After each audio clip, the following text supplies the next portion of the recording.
Alors, bon matin. Merci beaucoup pour votre accueil. Et puis, merci Alexandre pour cette introduction. Alors, je suis vraiment content d'être avec vous. Je suis passé en visite, mais pas pour la prédication, mais juste en visite, peut-être en 2013, lorsqu'on était en train de rénover le bureau de l'association, lorsqu'il y a eu le déménagement. Là. Puis, on était une équipe d'Alma qui sont venus.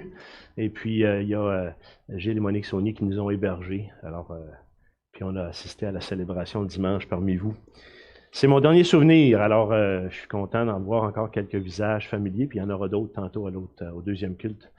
Juste me présenter, je suis marié à Catherine, et j'ai 3 enfants, 2 qui sont adolescents, puis une qui l'est presque. À 11 ans, ils sont presque adolescents maintenant. Hein? Et puis, alors ils ne sont pas avec moi ce matin, on a une urgence familiale, là. On va devoir recevoir ma parenté pour gérer des choses familiales après-midi, alors ils s'en viennent tous à la maison. Cet après-midi, ma femme a dû canceller de venir avec moi. Elle ne vient pas souvent avec moi, mais là, elle serait venue ce matin. Alors, je pense que c'est la première fois qu'elle serait venue avec moi ce matin. Et puis, on aurait mangé avec Cynthia et Alexandre. Ce sera pour une autre fois. Alors, juste aussi pour vous dire, Alexandre a parlé un petit peu de mon cheminement, mais ça fait 20 ans, 22 ans que je suis dans le ministère à temps plein, comme aumônier, ensuite comme pasteur. Et puis, depuis 2 ans, comme pasteur ressources au bureau de l'association. Qu'est-ce que ça fait un pasteur ressources? Bien, ça se promène, ça fait beaucoup de routes. Et puis, spécifiquement, les chapeaux que je vais porter au bureau de l'association, c'est directeur vitalité des églises. Je vais expliquer ça dans un instant, mais aussi coordonnateur régional dans 3 régions du Québec. Alors, vous connaissez Jean-Pierre Gagné? Dites oui. Oui, vous connaissez Jean-Pierre Gagné. Alors, Jean-Pierre est coordonnateur régional pour la région de la Rive-Sud et Granby. Alors, moi, je suis coordonnateur régional pour Laval-Rive-Nord, le Saguenay-Lac-Saint-Jean et puis Sherbrooke. Alors, c'est le même rôle similaire, assister les églises dans différentes étapes, réunir les ouvriers, et puis peut-être aussi mettre en commun des fois des ressources régionales. Alors, je vais jouer ce rôle-là. Je vais jouer aussi le rôle d'assister les églises en transition. Ça veut dire qu'une église qui est sans pasteur, alors les outils pour assister les églises à réfléchir, OK, notre besoin, notre capacité, notre avenir, puis assister les ouvriers en transition, pas juste les églises, mais les ouvriers qui sont en changement de ministère, puis prendre soin d'eux des fois, lorsqu'ils sont en transition de ministère. Alors, ça fait partie des chapeaux que je porte aussi. Maintenant, vitalité des églises, qu'est-ce que c'est? Eh bien, c'est un département qui s'appelait avant Santé des Églises. Michel Habib a été en charge de ce volet de ministère-là. Après avoir été directeur général, il a été directeur Santé des Églises. Et anciennement, on assistait les églises qui avaient des difficultés. On appelle ça peut-être éteindre des feux. Aller voir des églises qui étaient en crise au niveau de l'équipe du conseil ou peut-être aussi des dynamiques internes, des églises qui vivaient du découragement parce qu'ils vivaient des tensions internes. Mais on fait encore ça, aider les églises en difficulté, le département de santé des églises, mais maintenant, on a une approche pour aider les églises qui vont bien. C'est le fun, hein? Ben oui, même les églises qui vont bien ont besoin d'aide. Parce que lorsqu'on va bien, ben peut-être qu'il y a de l'harmonie, peut-être qu'on a une belle équipe de louanges, peut-être qu'on a une jeunesse, mais la symptomatique dans nos églises au Québec, c'est qu'on grandit peu ou pas. Pourquoi est-ce qu'on grandit peu ou pas? Et puis, le fait que l'Église, en apparence, va bien, ça ne veut pas dire qu'il n'y a pas des dynamiques internes qui freinent la croissance ou qui freinent notre amour pour Dieu dans nos cœurs. Alors, cette dynamique-là, bien, on a mis en place un parcours d'accompagnement pour nos églises qui s'appelle le parcours vitalité. Et l'objectif, c'est vraiment d'accompagner l'Église à chercher la face de Dieu. Seigneur, est-ce qu'on est une Église en santé et en mission? Qu'est-ce que ça veut dire? Et qu'est-ce qui peut freiner le fait qu'on soit une Église en santé ou en mission? Peut-être aussi, quels sont nos enjeux de cœur? Est-ce qu'on a des cultures internes à l'Église qui fait en sorte qu'on n'est pas conquérant individuellement, mais comme Église pour emmener des gens à connaître Christ? Alors, cette réflexion-là, on accompagne les Églises pendant un an et demi à différentes étapes, et puis pour que Dieu puisse révéler quelles sont les cultures dans l'Église ou dans nos vies comme croyants qui font obstacle à la croissance du royaume? Alors, on a 4 coachs, dont moi-même, qui sont formés et qui accompagnent l'Église pour ça. Présentement, on a 6 églises, je pense 7, qui sont en processus du parcours vitalité. Parfois, on va faire un parcours d'accompagnement juste avec le conseil avant d'aller avec l'Église. Alors, on a des ressources pour pas venir aider les églises seulement quand il y a des problèmes, mais avant qu'il y ait des problèmes. Alors, c'est un peu ça qu'on fait avec le parcours vitalité, mais aussi le ministère vitalité des églises. Plusieurs ressources qu'on prépare aussi vont servir aux coordonnateurs régionaux dans différentes régions. Là, c'est un tour de piste. Juste pour vous dire, la question de santé des églises, c'est sur mon cœur depuis plusieurs années. J'ai réalisé que c'était sur mon cœur alors que j'étais au Lac-Saint-Jean. Je travaillais sur une équipe provinciale avec Michel Habib. Et le Seigneur a fait grandir sur mon cœur le désir de voir l'Église vivre en paix. Et c'est pas facile le combat que l'Église puisse vivre en paix, les leaders vivent en paix, et on le sait, il y a souvent des cycles de difficultés dans nos églises. Et je me suis rendu compte que j'étais un de ces fous que Dieu inspirait à donner un coup de main à une Église qui vit des difficultés. Et Yannick Etier, qui est pasteur à Longueuil, m'a dit une fois, Jean-Philippe, tu as un don de foi. Puis là, je dis, OK, on va pas tout un peu ça, le don de foi? Non, il dit un don de foi, il dit, c'est quelqu'un qui a un don différent que juste la foi, mais c'est quelqu'un qui nous rappelle, lorsqu'on est devant les difficultés, que Dieu est plus grand. Ah, OK. Puis aussi, lorsqu'on est devant des cœurs endurcis, cette personne-là nous rappelle que Dieu est capable de percer les cœurs endurcis. Et c'est souvent ce que l'Église a besoin d'entendre lorsqu'elle fait venir l'équipe Vitalité, ce qu'elle me fait venir, d'écouter, puis de commencer là, de leur rappeler que Dieu est plus grand que les montagnes dans nos vies. Dieu est capable d'attendrir le cœur le plus endurci, puis il est capable de faire quelque chose avec toi, même si c'est toi le cœur le plus difficile à suivre la direction de Dieu. Et ça commence un vent d'espoir dans notre cœur. Et souvent, déjà là, cette approche-là va dénouer beaucoup de difficultés. Alors, c'est ce qui me passionne. C'est ce qui fait en sorte que j'ai accepté l'appel pour servir à temps plein avec l'association. Et ce qui m'amène aussi à aller au front avec vous, avec nos églises, dans différentes situations qui touchent la santé et la vitalité de nos églises. Ce matin, on va aller dans la parole de Dieu et on va regarder un sujet qui est cher à mon cœur, qui touche aussi, pas juste la santé des églises, parce que c'est souvent des thématiques qui vont me tenir à cœur d'emmener l'Église à réfléchir là-dessus, mais la santé spirituelle de notre cœur. Pas notre comportement, notre cœur, parce que ça commence là, hein, la question de pourquoi je me comporte comme ça, qu'est-ce qu'il y a dans mon cœur qui me convainc que je dois me comporter comme ça, ou qu'est-ce qu'il y a dans mon cœur qui me convainc de prendre telle ou telle décision, et puis c'est bien souvent des enjeux de cœur, puis on a de la difficulté à mettre le doigt sur des enjeux de cœur.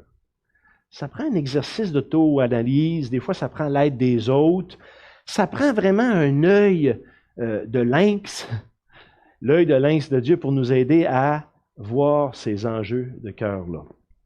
Avant qu'on aille dans la parole de Dieu, courbons-nous ensemble un instant dans la prière avant de se lancer.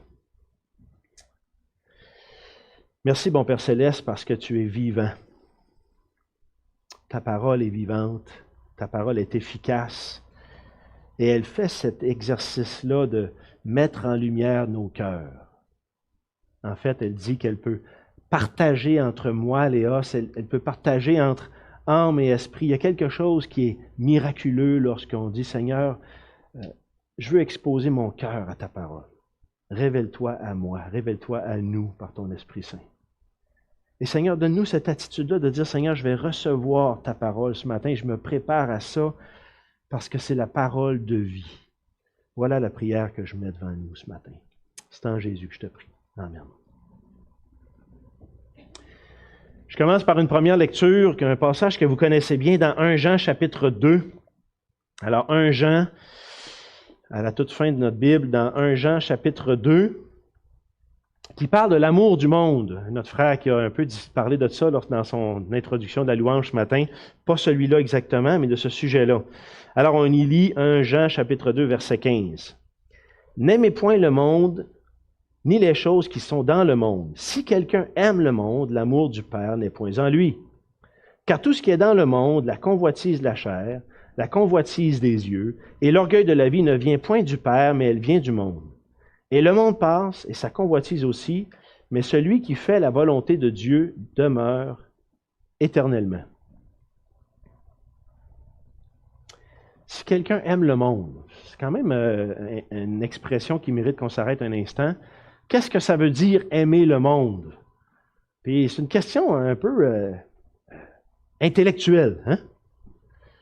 Tant qu'on ne la met pas terre à terre dans notre vie, c'est une question importante pour toi qui es à l'école, ou au secondaire, ou au primaire. C'est important dans le milieu de travail, c'est important même à la retraite. Ça concerne tout le monde, cette question-là d'aimer le monde. Regardez bien ce qu'il dit dans la version Semeur, quand il dit « Si quelqu'un aime le monde, l'amour du Père n'est pas en lui. » Puis il va dire « En effet », puis regardez bien comment il décrit ça.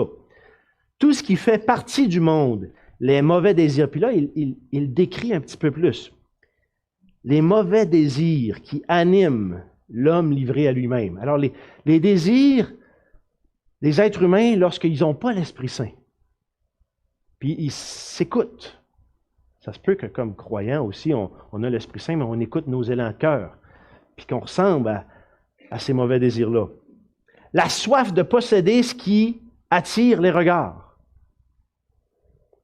Et l'orgueil qui inspire les biens matériels. Tout cela ne vient pas du Père, mais du monde. Ça met un petit peu plus de chair après les mots, là. La question de l'amour du monde, quand ça touche convoitise des yeux, convoitise de la chair, orgueil de la vie. Quand j'ai réfléchi à ça, j'ai réalisé que c'est subtil dans notre vie, les affections de notre cœur qui nous emmèneraient à éteindre l'amour de Dieu dans notre vie, ou même évacuer les priorités de Dieu de notre vie. C'est subtil. Il n'y a pas personne qui dit aujourd'hui, non, je vais aimer quelque chose d'autre à la place d'aimer Dieu. Il n'y a personne qui se lève comme ça. Il n'y a pas personne qui dit aujourd'hui, là, Dieu ne fera pas partie de mes choix. Il n'y a pas un élève, un jeune chrétien qui va à l'école qui dit aujourd'hui, je vais me laisser influencer par tout le monde. Puis je ne vais pas retenir l'éducation de mes parents puis ce que j'ai lu dans la Bible. Mais non, on n'est pas comme ça. C'est très subtil comment est-ce que tranquillement on glisse, puis dans notre cœur on dit il me semble que si j'aimais Dieu, je n'aurais pas fait ça. Ou il me semble que si j'aimais Dieu, ça ne prendrait pas autant de place dans ma vie, ou je n'aurais pas cherché la chicane comme ça avec un tel ou une telle. Il me semble qu'il y a quelque chose qui a pris la place d'amour de Dieu dans mon cœur. Je ne sais pas si vous avez déjà dit les phrases, les paroles suivantes, OK? Dernièrement, on dirait que je n'ai plus le désir d'aller vers Dieu. Vous avez déjà dit ça? Là, vous n'avez pas levé votre main, mais c'est parce que vous avez une tendinite dans le bras. OK? Mais j'ai vu votre regard. Ouais, j'ai déjà dit ça. Tu sais, dernièrement, je suis en panne. Mon désir d'aller vers Dieu pour qu'il m'enseigne. Oh. Ou peut-être que vous avez dit par rapport à votre prochain, peut-être que vous avez dit ça à votre conjoint, par rapport à une personne de votre famille, ou même une personne de l'Église. J'ai pas vraiment envie de la voir, cette personne-là, ou de l'inviter à la maison. Non, si on invite quelqu'un, pas elle ou pas lui, là, non. Plutôt lui ou elle. Pourquoi? Ah, ils sont désagréables, là. Ils m'énervent. Tu sais, oh, il y a un obstacle à l'amour pour ton prochain. C'est intéressant, on va lire dans 1 Jean chapitre 4, si quelqu'un dit « j'aime Dieu » et qui haït son frère, c'est un menteur. Car celui qui n'aime pas son frère qu'il voit, comment peut-il aimer Dieu qu'il ne voit pas? Alors, il y a comme un autre baromètre qui dit que peut-être je suis en compétition avec... Il y a quelque chose qui fait obstacle, qui éteint l'amour de Dieu dans mon cœur, c'est la mesure de mon amour pour ceux qui ne sont pas aimables. Puis là, ça nous dit encore, oh, il y a quelque chose là qui mérite un drapeau rouge, puis que je me pose cette question-là, parce que c'est subtil, comment est-ce qu'on peut en venir à éteindre l'amour de Dieu dans notre cœur, ou même évacuer Dieu de nos choix. Le thème ce matin, je vais le verbaliser en une phrase, là, c'est « Les affections de mon cœur et le rejet de Dieu ». Parce que un va entraîner l'autre.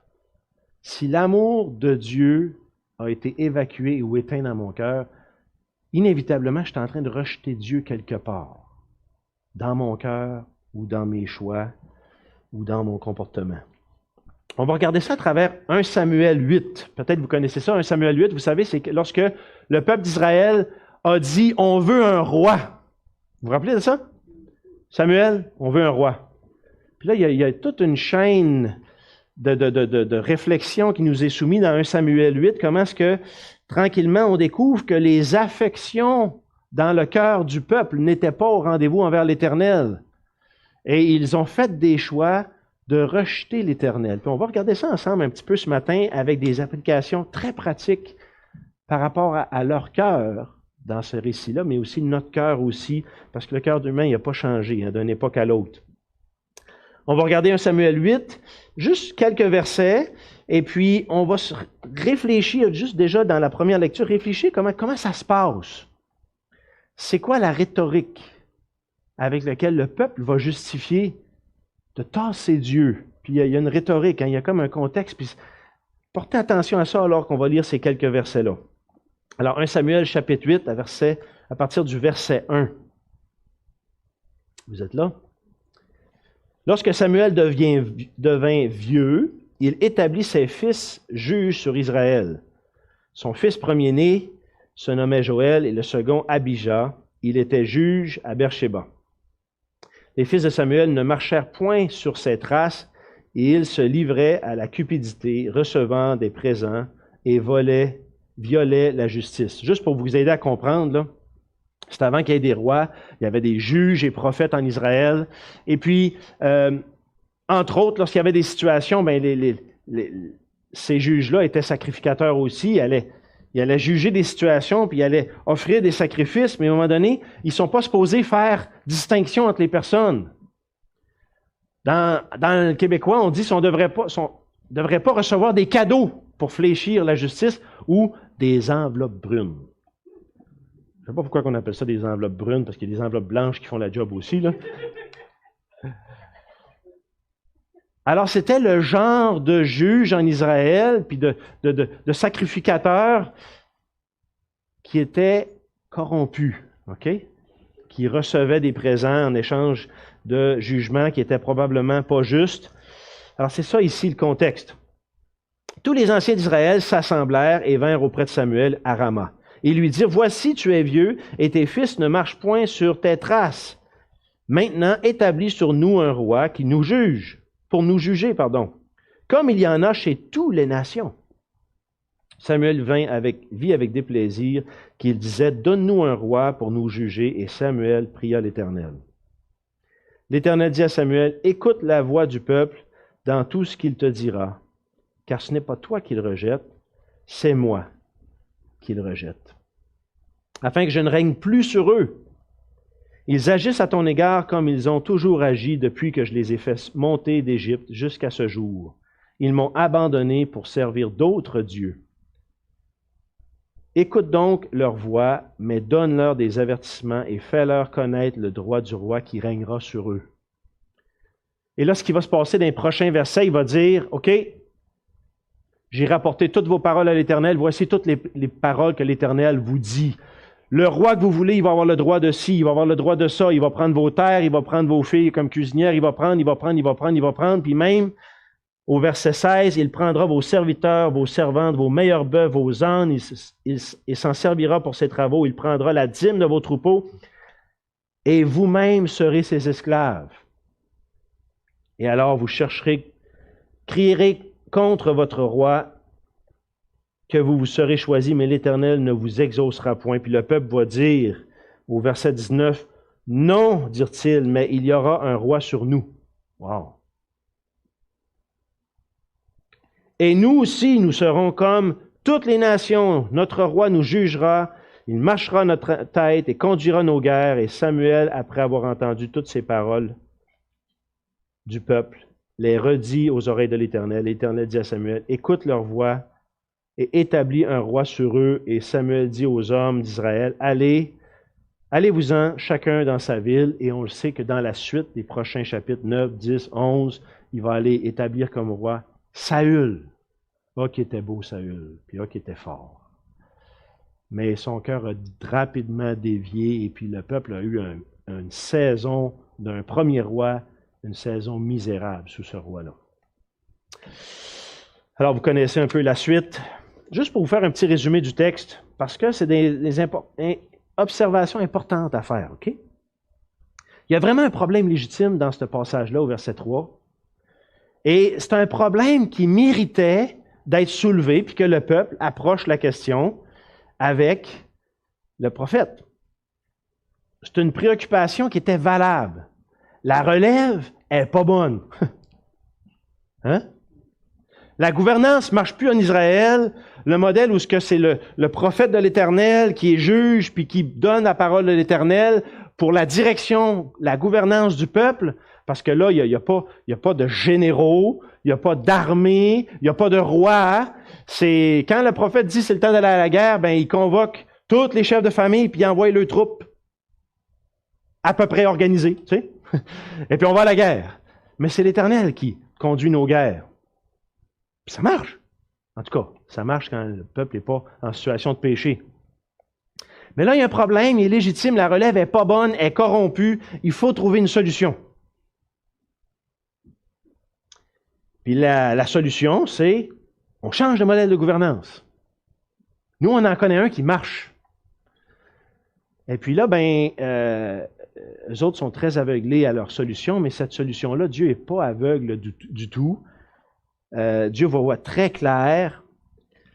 Et puis, c'est pas les fils de Samuel le problème. Ça, c'est un symptôme qu'il se passe quelque chose. Le problème, c'est un problème de cœur qui va être soulevé. Il y a des idoles du cœur.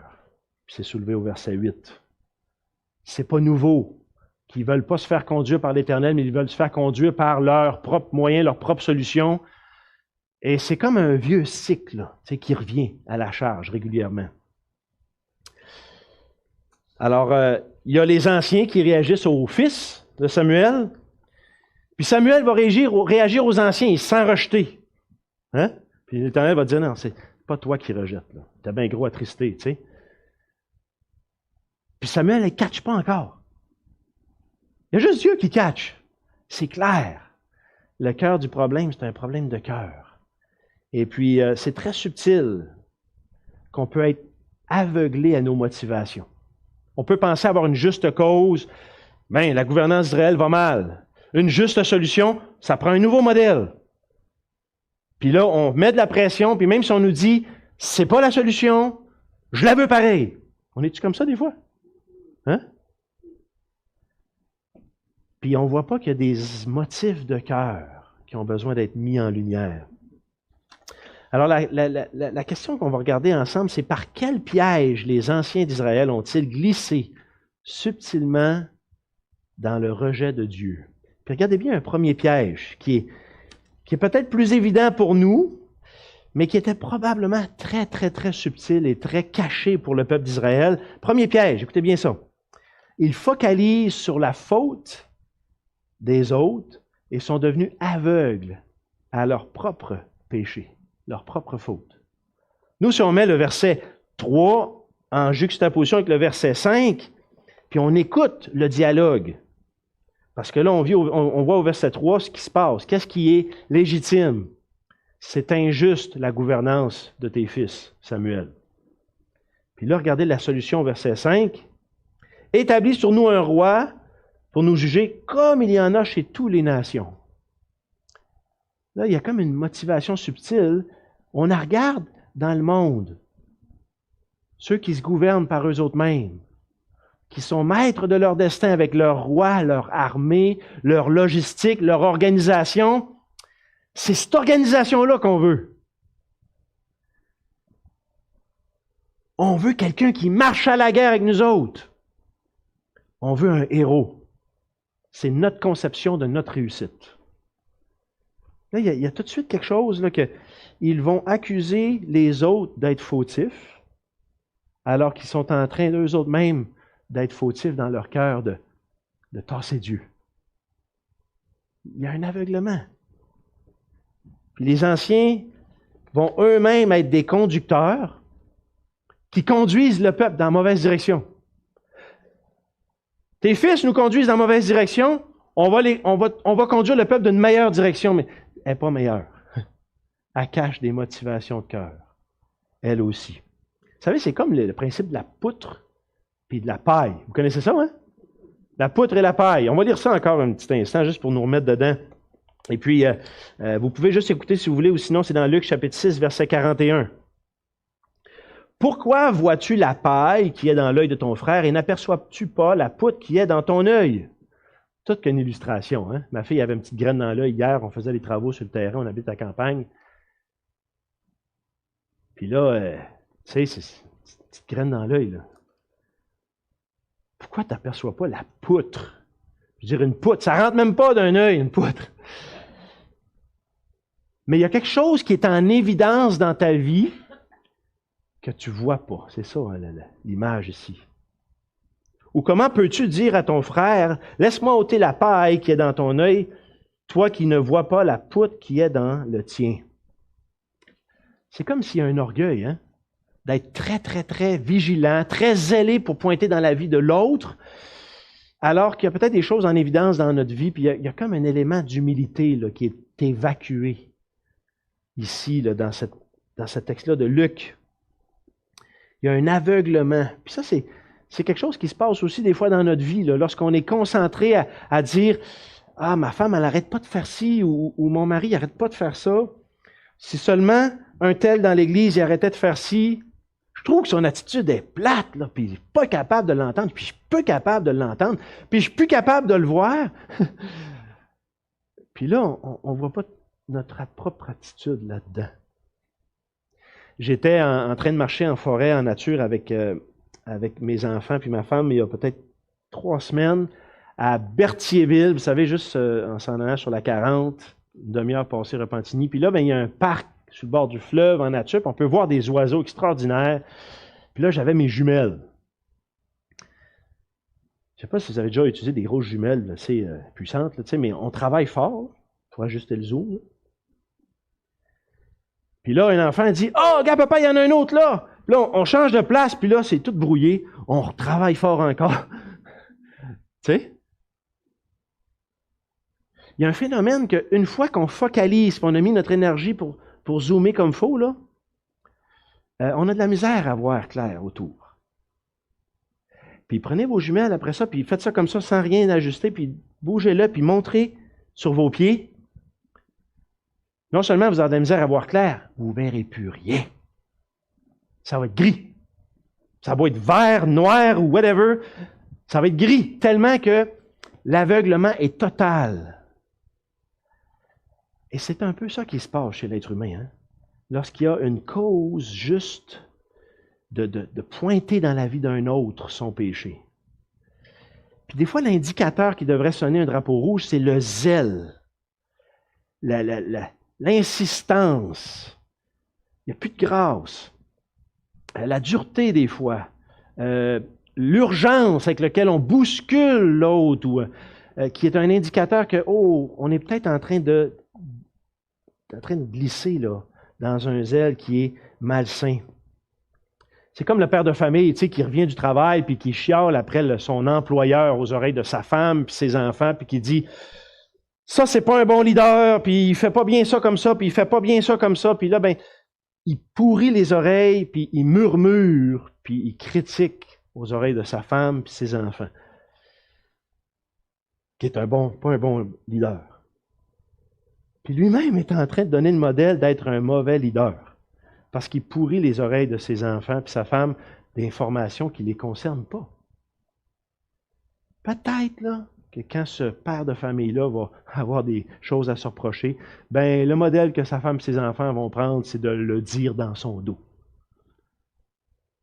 Il y a comme des fois des angles morts lorsqu'on est zélé pour pointer les affaires dans la vie des autres. On peut peut-être reprocher à un autre de ne pas écouter, puis on n'est pas bien plus à l'écoute, ou on reproche aux autres de ne pas prendre soin de nous, puis de ne pas nous appeler, puis de ne pas s'informer de nous, puis nous, on est dans notre coin, puis on ne fait pas d'initiative, peut-être.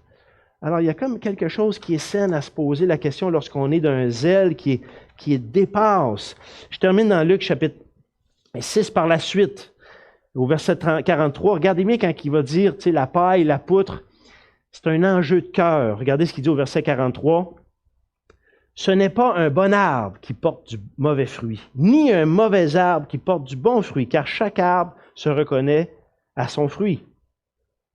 On ne cueille pas des figues sur des épines et on ne vendange pas des raisins sur des ronces. L'homme bon tire de bonnes choses du trésor de son cœur et le méchant tire de mauvaises choses de son mauvais trésor, car c'est de l'abondance du cœur que la bouche parle.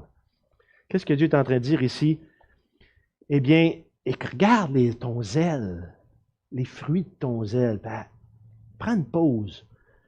Parce que bien souvent, tu es aveugle à toi-même. C'est ça qui se passe dans le passage de Samuel. Dieu est beaucoup plus intéressé par l'enjeu de cœur que par le sous-produit qui est tes actions. Peut-être qu'il y a des enjeux de cœur dans la vie de ton frère ou ta sœur ou ton mari ou ton épouse, puis tu as besoin, ou même de tes parents. Puis tu as besoin de dire, Seigneur, peut-être qu'ils ne voient pas ce qui se passe. Montre-leur cœur. Pourquoi ils agissent de même? Là, ça changerait complètement notre attitude puis notre grâce dans la situation. Puis là, je ne suis pas en train de dire qu'il ne faut pas aller voir un frère ou une sœur lorsqu'ils ont quelque chose à se reprocher puis leur dire avec bienveillance. Là, je ne parle pas de ça, il y a de la place pour ça dans les Écritures. Mais je souligne le fait que un des symptômes qui fait qu'on peut en venir à glisser dans notre cœur puis rejeter Dieu dans nos choix, nos actions, c'est qu'on devient aveugle à nos propres péchés. Un autre élément dans Samuel qui est ici visible, qui mérite notre attention, c'est qu'ils ont rejeté le système de gouvernance mis en place par Dieu. Il faut se rappeler que le système d'un prophète et juge, c'était le modèle de Dieu. C'était le modèle béni par Dieu à cette époque-là. Il y a eu les patriarches, il y a eu d'autres modèles, après ça, il y a eu les rois. Mais à ce moment-là, c'était le modèle béni. Et puis on voit au verset 19 et 20 que le modèle qu'eux autres veulent, c'est un modèle de réussite militaire, un modèle de fierté nationale pour qu'on soit comme les autres. C'est attirant. Puis c'est un modèle où ce qu'on veut être indépendant de Dieu. Et il va dire plus loin, Samuel, lorsqu'il va ramener ce reproche-là dans les autres chapitres qui suivent, il va dire, c'est Dieu qui vous menait à la guerre maintenant, par le passé. Puis là, vous voulez que ce soit un roi qui vous mène à la guerre. Puis il y a un contexte à ça. Vous savez, il y a souvent des contextes dans notre vie qui font en sorte qu'on est freiné à faire confiance à Dieu. Puis là, je vais rappeler le contexte, pas nécessairement tout le lire, mais dans le chapitre 4, ça c'est le début du ministère de Samuel, là je vous le raconte en histoire. Dans le chapitre 4, vous savez, c'était ce moment-là où il y a eu un passage de bâton. Chapitre 3, où c'est plus Élie, c'est maintenant Samuel qui prend le bâton. Et puis, parce que Élie est rendu vieux. Puis là, Samuel va commencer, puis là, ils vont aller à la guerre sous le début du ministère de Samuel. Puis ils vont perdre la guerre. 4000 morts.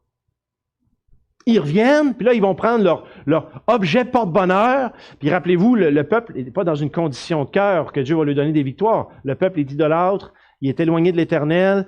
Puis là, ils vont prendre le coffre de l'Alliance, l'arche de l'Alliance, puis ils vont aller à la guerre avec, puis ils vont dire, hey, là, on met toutes les chances de notre bord, on a notre objet de bonne chance, tu sais, la chance est de notre côté parce que le coffre est avec nous autres.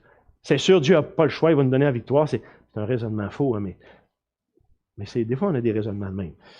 Puis, parce que je vais à l'église, Dieu va me bénir. Tu sais, c'est ce genre de raisonnement-là de même, là, tu sais. Puis, ça ne marche pas. Un autre défaite. 30 000 morts. C'est très amer, 30 000 morts.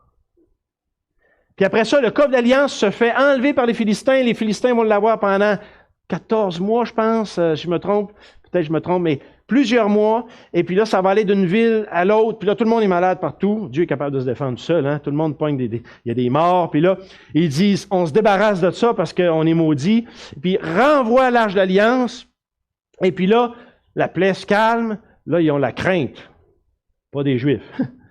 De Dieu, OK? Et puis ils vont se calmer pendant un bout de temps, mais il reste que le peuple va rester en défaite. Il va rester atterré, écrasé pendant 20 ans après cette défaite-là. Quand l'arche de l'Alliance va revenir, la ville qui la reçoit, elle va regarder l'arche d'une manière inappropriée, puis je ne sais pas s'ils l'ont ouvert ou quoi, mais où il devait avoir un linceul dessus, mais 70 hommes sont morts dans cette ville-là. Puis là, ils ont renvoyé l'arche ailleurs pour dire qui peut subsister. Puis là, non seulement le peuple sent qu'ils sont désapprouvés de Dieu, le peuple apprend cette nouvelle-là, mais là, ils se disent, on a peur de Dieu. Et puis là, pendant 20 ans, le peuple va être dans une situation de défaite spirituelle, d'éloignement de Dieu. Ça commence pas bien le ministère de la gouvernance sous Samuel. Et on sait que après ça, dans Samuel chapitre 7, verset 3, on va découvrir pourquoi, le cœur du problème. Alors, Samuel chapitre 7, verset 3, Samuel dit à toute la maison d'Israël, « Si c'est de tout votre cœur que vous revenez à l'Éternel, ôtez du milieu de vous les dieux étrangers, les astartés, dirigez votre cœur vers l'Éternel et servez-lui seul, et il vous délivrera de la main des Philistins. » Parce qu'il y avait encore des menaces à l'horizon. Et là, on va découvrir une repentance, versets 4 et 6. Et le jeûne, et puis la repentance sincère, puis ils se débarrassent des idoles, puis là, Dieu va les emmener à la guerre. Puis c'est extraordinaire parce que votre Dieu va les emmener à la guerre, mais ils vont commencer par se mobiliser, toutes les familles d'Israël, offrir le sacrifice, puis ils n'ont pas le temps de finir, que l'armée est en marche. Puis ils sont déjà sur le front, puis ils ont avancé sur le front, puis eux autres ne sont pas sur le front, ne sont pas prêts. Inquiétez-vous pas, l'Éternel a commencé à combattre pour eux autres. C'est comme ça que ça se passe. Lorsqu'on suit le modèle de Dieu, puis avec le tonnerre, puis les éclairs, puis Dieu va déjà mettre cette armée-là en déroute, puis eux autres vont juste poursuivre les fuyards. Wow! Alors, l'Éternel va combattre pour eux, ce coup-là, puis on dit qu'il va y avoir de la paix pendant les prochaines années. Je dis 40 ans, là, dans Samuel chapitre 8, c'est parce qu'on évalue à peu près une quarantaine d'années, mais ce n'est pas si précis que ça. Mais on évalue à peu près une quarantaine d'années. Puis là, vers la fin de cette quarantaine d'années-là, où ce qu'on est dans le chapitre 8, là, on a le problème des mauvais leaders. Où est-ce que je vais avec tout ça? C'est que leur expérience est la suivante. Elle est douloureuse. 20 ans de douleur sous la gouverne de Samuel. Puis là, encore des années de douleur, on ne sait pas combien, mais de mauvaise gestion de la relève. Puis l'équation humaine, c'est que quand le modèle ne marche pas, débarrasse-toi-en. Il y a beaucoup plus d'années de douleur que d'années de joie dans ce modèle-là de gouvernance sous le ministère de Samuel. Les premières années, c'est à cause de la dureté de leur cœur. Puis les dernières années de douleur sous cette gouvernance-là des fils de Samuel, c'est à cause de la perversité du cœur des leaders. Mais il y a toujours des problèmes de cœur. Ce n'est pas des problèmes de modèle de gouvernance. Voyez-vous ce que je veux en venir? Peut-être que nous, on dit, ça ne marche pas le mariage. Ou ça ne marche pas la gouvernance parentale. On roche depuis 6 ans avec nos ados ou avec nos enfants. Ou ça fait 15 ans que je suis marié, ou ça fait 25 ans, puis il me semble que j'ai plus d'années de douleur que d'années de bénédiction. J'ai l'impression que ça ne marche pas, puis je suis sur le bord de jeter le modèle. Mais ce n'est pas le modèle qui est en défaut. C'est mon cœur. On commence là, puis on dit, OK, Seigneur, ce modèle-là, il est béni. Ou ça fait 25 ans que j'essaie d'honorer mes parents dans leur vieillesse. Puis ça ne marche pas. Ils ne sont pas plus appréciatifs.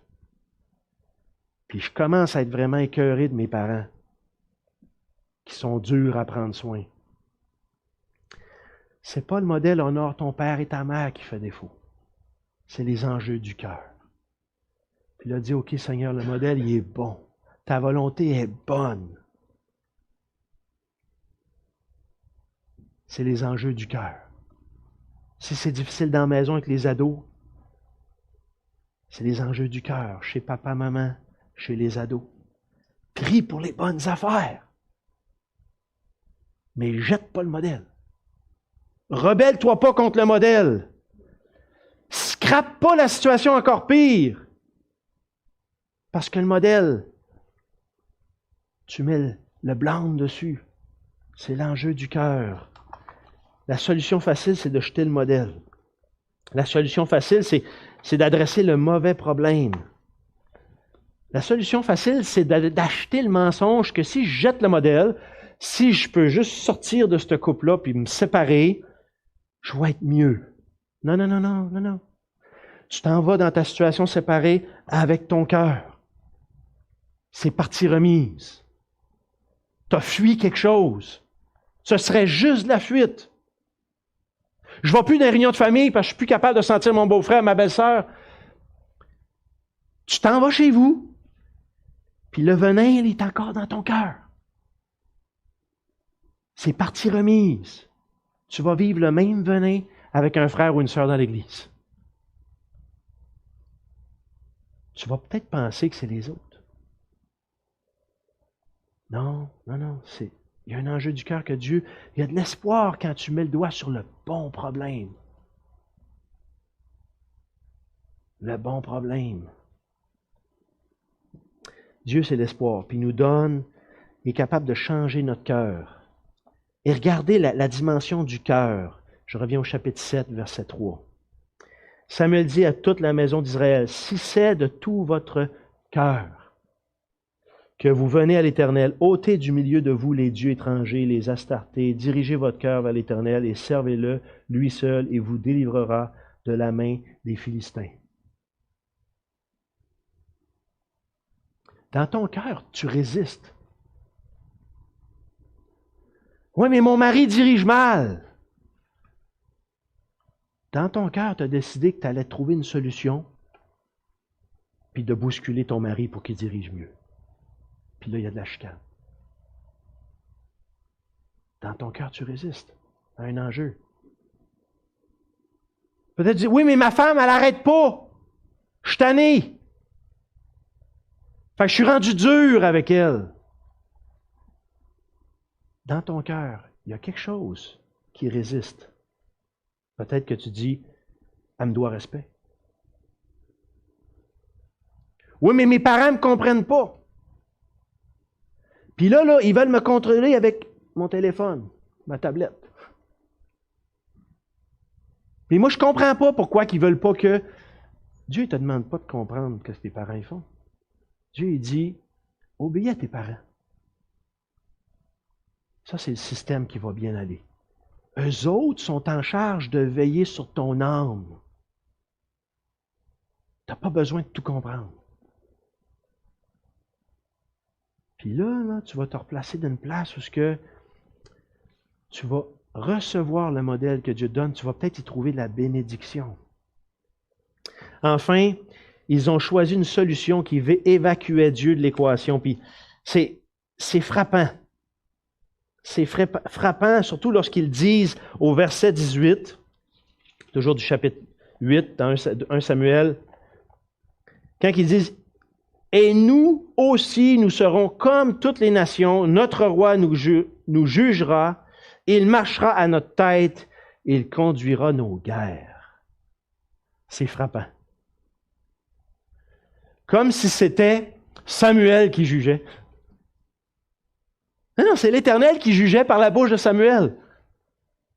Ils en ont évacué Dieu. Comme si c'est par l'Éternel qui avait gagné la guerre quelques 20 ans avant. Hey, les amis, excusez, là, mais vous n'étiez même pas sur le pied de guerre encore, puis Dieu avait commencé la bataille sans vous autres. Dans leur solution, ils ont évacué l'Éternel, comme si il serait mieux sans Dieu. C'est comme s'ils se disaient dans leur rhétorique interne, en ayant un roi, on pourra mieux répondre et être maître de notre destin.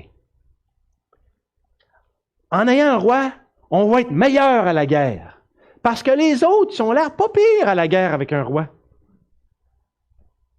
Puis là, tout d'un coup, on regarde le monde, puis on dit, oh, mes yeux, puis, ça m'attire, être maître de mon destin. Oh, mes yeux me disent qu'ils ont l'air pas mal conquérants, eux autres, dans leur modèle.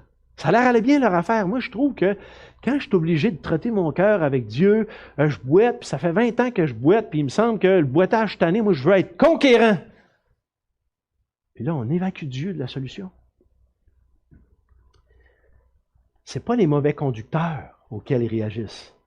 c'est vraiment leur cœur qui veut être autosuffisant.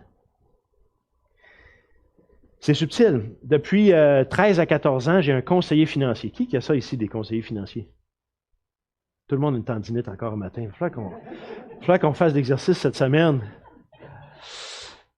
J'ai un conseiller financier, puis, OK, il a levé sa main, oui.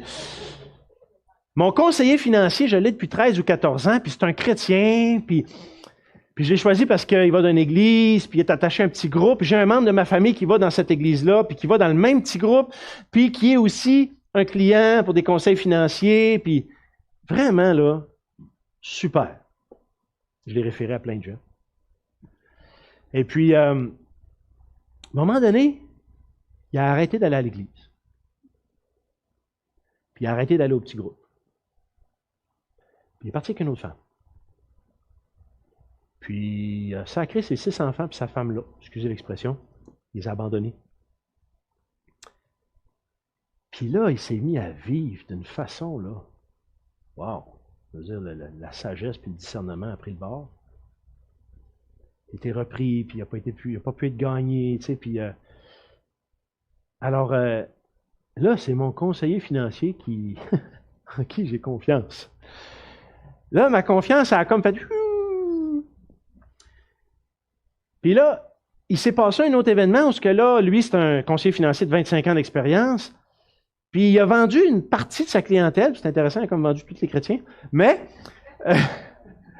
j'ai fait partie de la batch. Puis là, il a vendu sa clientèle à un nouveau qui sort de l'école, qui sort de sa formation d'un produit financier. Toujours dans la même boîte, là, c'est une bannière. Puis là, vraiment, wow, ma confiance a vraiment pris un autre débarque. Puis là, j'étais en train de parler avec l'autre membre de ma famille, puis on dit, ouais, on est peut-être mieux d'aller avec un autre, là. Là, on n'est pas à bonne place, on n'est plus bien servi, là, tu sais. Puis là, on était en train de réfléchir à quitter, comme client, tu sais, prendre tous nos produits, puis aller, REER, patente. Puis là, le Seigneur, il m'a comme dit, hey, qu'est-ce que tu fais, Jean-Philippe? Pourquoi tu fais ça?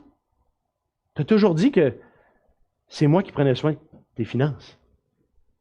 Ça se peut-tu que tu as vraiment mis confiance dans le chrétien, dans sa bonne réputation, le membre de la famille qui confirme qu'il marche encore avec le Seigneur? C'est-tu lui qui garantit tes projets de retraite ou tes finances ou c'est moi? Hey, la ligne est mince. La ligne est vraiment mince.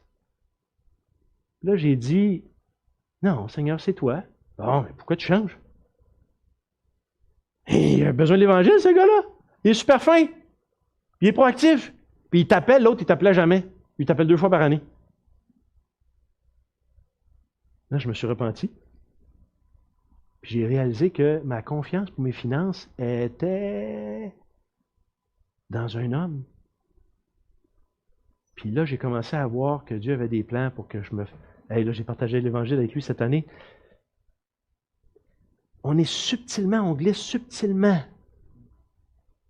dans des décisions dans notre vie. Peut-être que subtilement, tu trouves des solutions. Hey, j'ai un bon médecin, puis on me l'a référé, puis il suit ma mère pour une chirurgie, puis je l'ai pris comme médecin, puis je suis tellement rassuré que c'est lui qui opère maman, tu sais, puis parce qu'il est vraiment bien coté, tu sais. Puis là, à la dernière minute, il n'est pas disponible, puis on vous en donne un autre.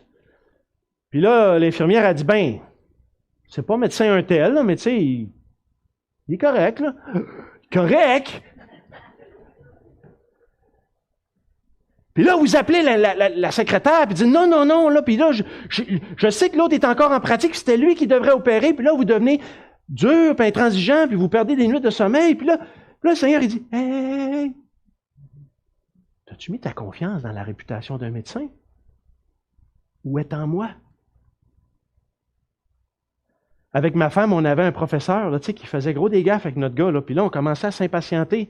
Puis notre garçon a des difficultés à l'apprentissage, puis il a le droit à des ressources que d'autres élèves n'ont pas le droit. Puis là, c'est le branle-bas, le début de l'année, parce que les professeurs ne l'appliquent pas. Puis là, à un moment donné, on voit le découragement en face de notre gars, puis on a le goût d'aller appeler les profs. Il dit, hey! Puis là, le Seigneur, il nous dit, oh! c'est pas les profs puis leur plan d'intervention pour ton gars, là, qui fait la réussite de ton gars, puis l'encouragement dans le cœur de ton gars. C'est pas la gentillesse d'un prof ou la méchanceté d'un prof. C'est moi qui prends soin de la motivation de ton gars pour pas qu'il lâche l'école. Appelle le prof puis dis qu'il a le droit à l'erreur. Parce que tes solutions sont en train d'évacuer que c'est moi qui veille sur ton gars. C'est subtil comment est-ce qu'on peut évacuer Dieu rapidement. Peut-être dans nos amitiés, peut-être dans nos relations. Et puis, nos solutions vont souvent être les drapeaux rouges, nos réactions, pour dire que, oh, est-ce que Dieu est sorti du plan? Je prends encore 2 minutes pour terminer en disant, il y a quelque chose qu'il ne faut pas manquer ici, là. C'est que Dieu leur a donné un roi. Hein? Pourquoi il les a donné? C'est des rebelles. Ben oui, ils ont demandé un roi, puis Dieu le donne. Parce que c'est juste après qu'ils ont eu leur roi qu'ils vont réaliser à quel point ils ont mal agi. Fait que Dieu leur donne le roi, puis là, ils sont lucides une fois qu'ils ont eu leur roi. Puis quand Samuel leur dit, vous avez rejeté Dieu, au début, ils ne comprenaient pas, mais après ça, ils l'ont compris quand on lit plus loin. Puis là, ils sont repentants. Mais il est trop tard, le roi il est là. Mais Dieu, il n'est pas handicapé par les conséquences de nos choix. Il y a des décisions qu'on prend, puis on dit non, je veux l'avoir pareil, puis on le prend, puis peut-être qu'on est endetté, peut-être qu'on s'est embarqué avec des engagements, on a acheté quelque chose, il y a des conséquences. Puis la conséquence, ce n'est pas une damnation là, pour 5 ans ou pour 10 ans. Là. Dieu est capable de nous bénir, même des conséquences. Et on lit ça. On lit ça au chapitre 12, verset 19. On va aller un petit peu plus loin lire la conclusion. Chapitre 12, verset 19. Puis là, ils viennent d'élire le roi. Puis là, il va leur rappeler qu'ils ont péché. Puis là, c'est lucide. Là. Ils sont vraiment lucides. Ils vont dire au verset 19. Et tout le peuple dit à Samuel, prie l'Éternel ton Dieu pour tes serviteurs afin que nous ne mourions pas, car nous avons ajouté à nos péchés le tort de demander pour nous un roi. Samuel dit au peuple, n'ayez point de crainte, vous avez fait tout cela, mais ne vous détournez pas de l'Éternel et servez-le de tout votre cœur. Voyez-vous, le Seigneur est en train de mettre le mot cœur. Il veut travailler le cœur avant les comportements et les conséquences. Ne vous en détournez pas, sinon vous iriez après des choses néants, des choses vides, qui n'apportent ni profit ni délivrance, parce que ce sont des choses néants. L'Éternel n'abandonnera point son peuple à cause de son grand nom, car l'Éternel a résolu de faire de vous son peuple. Loin de moi aussi de pécher contre l'Éternel, de cesser de prier pour vous. Je vous enseignerai le bon et le droit chemin. Craignez l'Éternel seulement et servez-le fidèlement de tout votre cœur, car voyez quelle puissance il déploie parmi vous. Juste avant ce discours-là, Samuel a dit, l'Éternel veut se manifester à vous encore, puis comment est-ce qu'il va se manifester, qui est encore votre Dieu, puis comment que ça va se manifester, qu'il n'a pas aimé votre choix. Ils vont entendre le tonnerre, puis une pluie battante en pleine période de sécheresse, puis là, ils vont avoir la peur de leur vie. Mais le but, c'est pas de les effrayer puis les éloigner de l'Éternel. Leur but, c'est de leur dire, craignez l'Éternel. Et malgré que vous êtes dans une saison de conséquences en partie, Dieu est capable de vous relever puis vous bénir dans ça. Puis Dieu veut que vous le serviez. Dieu tend la main, même dans nos conséquences. Dieu nous appelle son peuple. Il est écrit là, même dans nos conséquences. Quand Dieu nous relève, ce n'est pas pour nous garder dans l'opprobre, c'est pour nous relever de l'opprobre. La honte ou le fardeau de la culpabilité, il nous relève de ça. Et il nous donne les bonnes motivations. Vous savez, dans le Nouveau Testament, on a le verset qui dit « Nous l'aimons parce que... » Et il nous a aimés en premier. Mais quand il va dire ça au verset 24, il va dire « Craignez-le seulement et servez-le fidèlement de tout votre cœur. » Pourquoi? Voyez quelle puissance il déploie parmi vous. Voyez comment l'Éternel se révèle à vous encore pour vous dire que vous lui appartenez. Alors que Dieu redéclare son amour pour vous, répondez à cet amour-là. C'est la même motivation que Jésus nous donne dans le Nouveau Testament. Prions ensemble. Merci, Père Céleste, parce que tu n'es jamais déjoué, même dans nos erreurs. Et peut-être ce matin, Seigneur, on a besoin de consolation avec ces vérités-là. Accorde-nous consolation pour nos cœurs. Éloigne le mensonge qui nous garderait à distance. Et Seigneur, nourris dans nos cœurs cette motivation-là de t'aimer en retour. C'est en Jésus que je te prie. Amen.